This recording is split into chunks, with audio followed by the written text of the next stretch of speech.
Bonjour à toutes et tous, c'est Hélène Schmidt d'Exploring Happy. Aujourd'hui, j'aimerais parler d'un sujet délicat et sensible et pourtant tellement important. Il s'agit de l'investissement dans un accompagnement lorsqu'on est en développement entrepreneurial. Je distingue vraiment deux audiences, les entrepreneurs établis et les personnes qui souhaitent s'engager sur un chemin entrepreneurial ou qui sont dans les premiers mois, la première année, les tout débuts.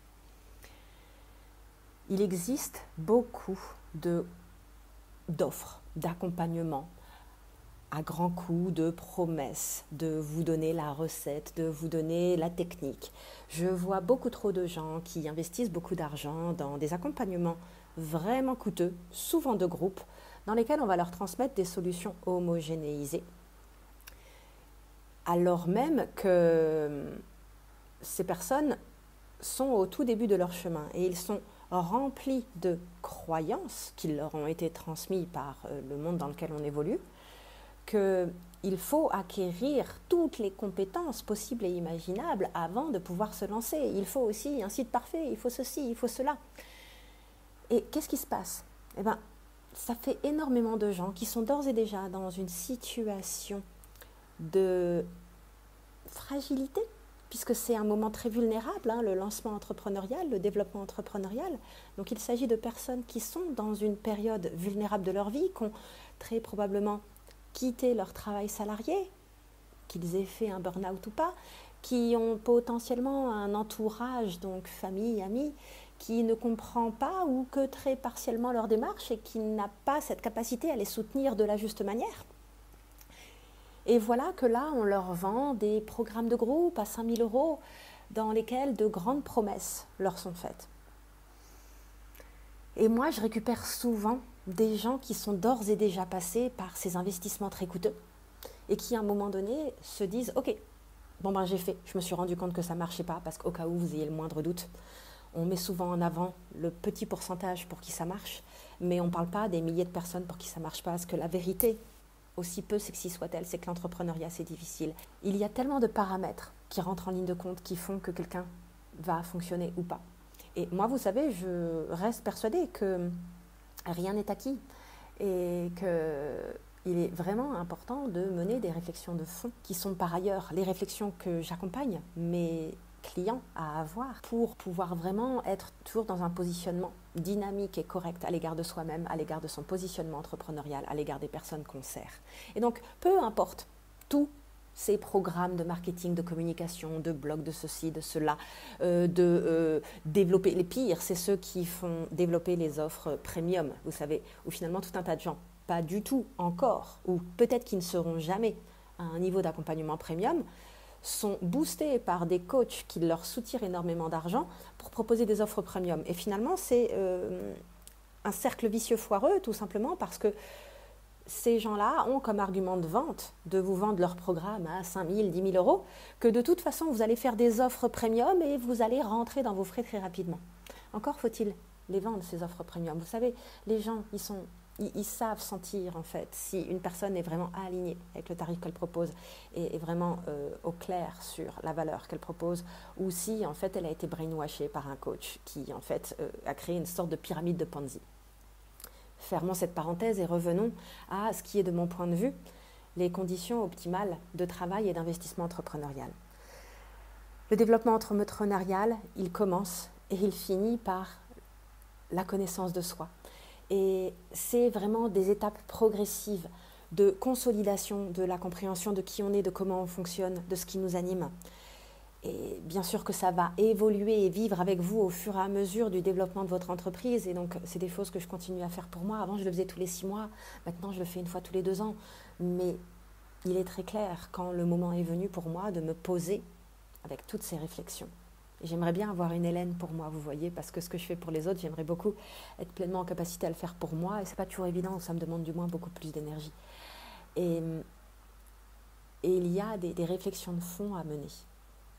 Au-delà de la première question qui est pourquoi vous faites de l'entrepreneuriat?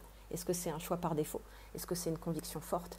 Est-ce que vous faites ça en fait en réponse traumatique à un événement difficile que vous avez traversé, un burn-out, et donc vous voulez aider les gens à ne pas traverser ce que vous avez traversé? Ce qui est une raison louable, mais c'est pas suffisant et c'est même pas correct en fait comme raison. Mais je vais pas développer plus que ça. J'essaye d'être le plus honnête possible, même si quelque part je peux vous sembler un peu rabat-joie. L'entrepreneuriat, c'est rabat-joie et la quantité d'introspection nécessaire est très importante et est fabuleuse et passionnante. Et c'est par là qu'il faut commencer. C'est pas par une formation marketing et com, c'est pas par comment packager une offre premium, c'est pas par quels sont les différents outils et être le roi et la reine d'Instagram et du blog et de ceci et de cela. Ça peut être utile dans une certaine mesure, je reste persuadée qu'il ne faut pas y investir des milliers d'euros. Et puis il y a des gens comme moi qui ont appris sur le tas, parfaitement imparfaits, qui n'appliquent pas toutes les bonnes pratiques et qui ont un business vraiment florissant. Aussi et surtout parce qu'avant tout, les gens viennent à moi parce qu'ils sentent une intégrité profonde. Ils sentent un alignement entre ce que je suis, ce que je dis, ce que je fais. Et ça, les gens, ils le sentent. Et s'il y a bien quelque chose à travailler profondément pour vous, c'est ça. Il ne s'agit pas de rester fixé mentalement sur la forme que peut prendre une offre ou le type d'audience à qui vous vous adressez ou les tarifs que vous allez pratiquer. Il s'agit de prendre les choses par un autre angle. Ça, en fait, ce sont des conséquences. Ce ne sont pas les éléments premiers à aborder. Sinon, vous allez créer un business pour et par le mental. Or, il s'agit, de mon point de vue, de créer un business pour et par l'humain profond. Et ça commence par vous. Et donc, pour finir, cette réflexion, elle se mène avant qu'on soit au pied du mur. Cette réflexion, elle se mène lorsqu'on a encore une visibilité financière suffisante pour pouvoir la mener sans avoir un martèlement du mental qui vous envoie des injonctions à trouver la solution, à aller vite, à faire de l'argent. Et ça se passe aussi, et ça je l'ai écrit, je l'ai partagé à un groupe pour projecteurs que j'anime, du moins dans le business de l'accompagnement de l'humain, c'est vraiment pas évident de vivre en totalité de son activité entrepreneuriale et ce, de manière pérenne chaque mois. Et il n'y a rien de mal à ça. Ne pas mettre tous ses œufs dans le même panier, ça peut être une stratégie extrêmement positive. Et surtout, ne pas attendre d'être dans les derniers mois de Pôle emploi, enfin France Travail maintenant. Ne pas attendre de ne plus avoir que 1 000 € d'économie. Ou surtout, ne pas s'endetter pour être accompagné, ce sont des éléments très importants.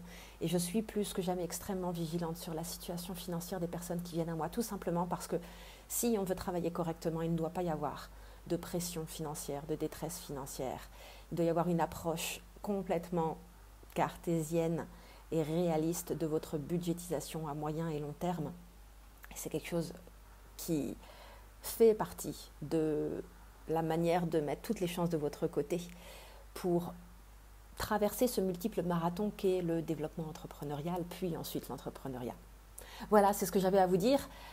Si vous souhaitez discuter de ma manière d'aborder le développement entrepreneurial, je suis à votre dispo pour un rendez-vous découverte et vous pouvez aussi visionner les nombreuses vidéos et audios, podcasts de contenu entrepreneurial qui sont sur cette chaîne. Voilà, au revoir.